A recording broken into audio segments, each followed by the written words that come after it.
All right, I am absolutely just floored by the news in college football that has gone down. Floored. And it takes a lot to floor me, especially in college football, a sport that I've followed since 1986. I've seen a lot of shit go down since then. Hell, I've seen a lot of shit go down in the last four years or under. I mean, my Texas Longhorns, along with Oklahoma, leaving the Big 12 for the SEC, which is forthcoming here sooner rather than later. This year, news about USC and UCLA leaving the Pac-12 for the Big 10. I mean, that knocks my spine in the sand because USC was the powerhouse program of the Pac-12. The Big 10, you know, they used to frequent the Rose Bowl against Big 10 champions on a regular basis.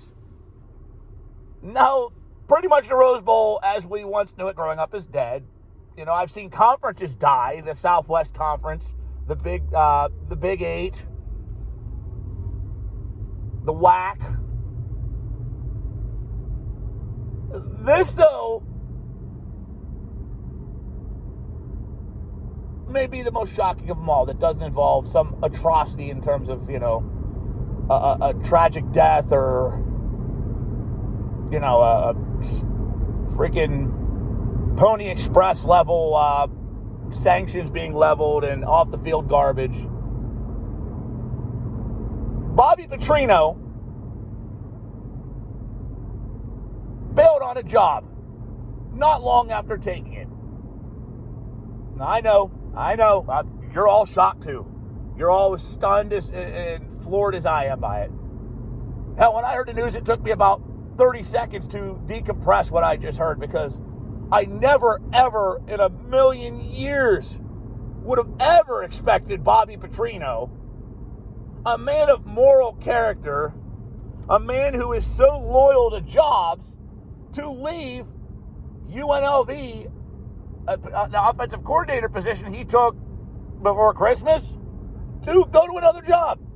I'm baffled by this. I can't believe it, man. I'm really, really stunned.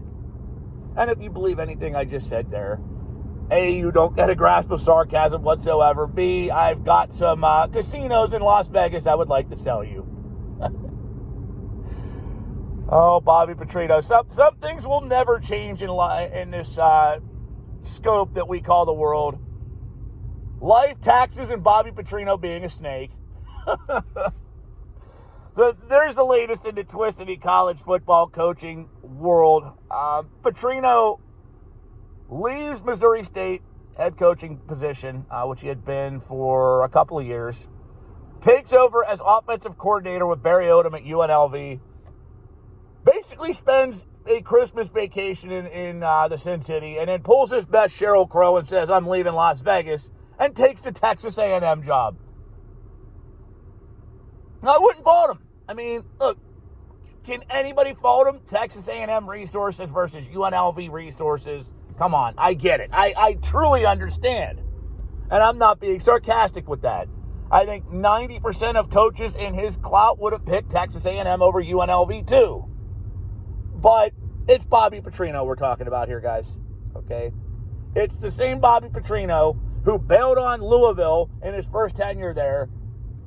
Not even, 3 months after signing a 10-year contract extension to go become the head coach of the Atlanta Falcons, a position that he stayed at for, 12 games? 8, 10 games? It's so short that it was barely memorable. It was memorable for all the wrong reasons, I'll put it that way. Prior to old Herbs coming into the NFL and his disaster with the Jacksonville Jaguars, I said Bobby Petrino was a bar that sunk to the bottom of the depths of hell, and it would take a special kind for somebody to knock that off as the worst coach to pro move we've ever seen. Well, he's now second behind Herbs, Bobby Petrino. This is a guy who bolted on the Atlanta Falcons less than a year in after pretty much alienating the whole gosh damn team and left a note on their lockers. Couldn't even face him like a man. So, yeah, I'm stunned as much as you guys are. I am. Takes over at Western Kentucky after he gets fired by Arkansas. Western Kentucky gives him the opportunity to get back on the sidelines. He lasts there 1 year and bolts for, ironically enough, Louisville, the job he couldn't get the hell out of quick enough before. Most gratifying thing, and I don't like seeing coaches get fired. They're human beings at the end of the day, but man, was it gratifying seeing him get kicked out the door by Louisville. It really sincerely was. It was gratifying. The tables got turned.